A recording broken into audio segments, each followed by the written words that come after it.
Hello everyone, welcome back to the Highly Sensitive Healer YouTube channel. Thank you so much for being here. As always, if you haven't done so already, please subscribe to the channel, like, share this video, and turn on those notification bells. With all that being said, I wanted to jump into today's video, which is going to be geared towards narcissistic abuse, and very specifically how two ways that you can handle a narcissist or a toxic person in a better way or an easier way once you get to learn these two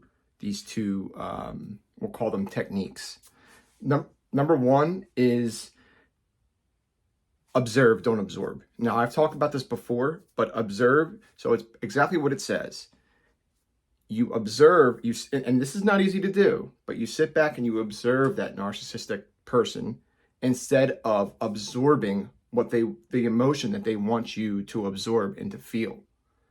You learn you teach yourself basically, not necessarily not to feel that emotion. You may still feel that emotion, but that emotion has no meaning behind it anymore.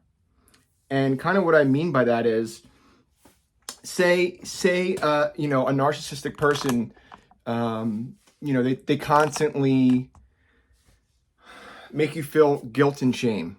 Okay, well, let's just take guilt for instance. This narcissist constantly makes you feel guilt.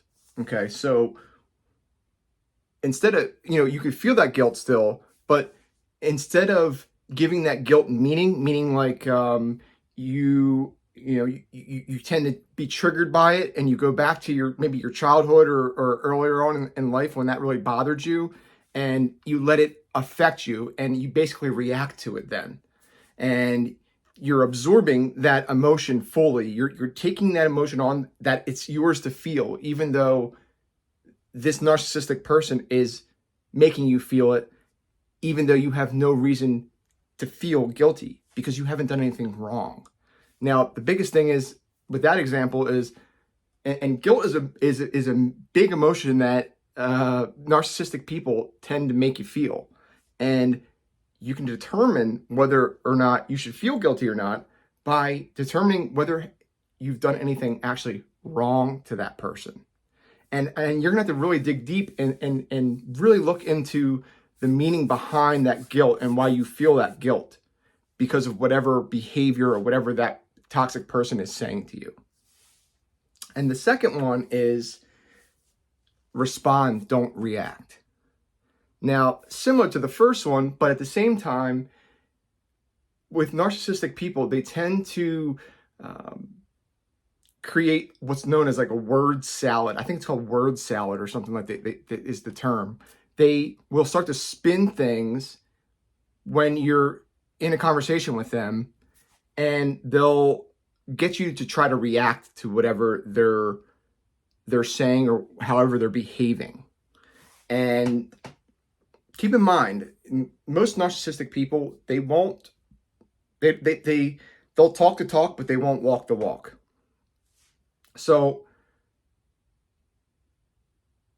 it's important to realize that whatever they're trying to get you to react to, basically you're absorbing and then you're reacting to it. You're feeling that emotion and you're reacting to it. Like the guilt thing is you're feeling guilty and you change your mind or you go against your own boundary or whatever. That's actually hurting you in the long run, and that's what the narcissist wants. Try responding to them instead. And responding could sound like, well, I'm very sorry that you feel that way. And, next time I'll work on that. And then now that observing can come in, and you can observe how the narcissist reacts to that response.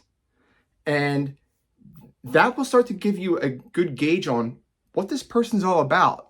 And that not only are they not a good person, and they are narcissistic possibly or toxic, but they're exactly what I was just saying in that they could talk the talk, but they can't walk the walk. They never can back it up. I hope that all makes sense. This is a relatively short video. I'm going to leave you guys with what I always leave you with, and that is be kind to others, but most of all, be kind to yourselves. It's known as self-compassion. Take care, everybody. Oh, and please subscribe to the channel, as always.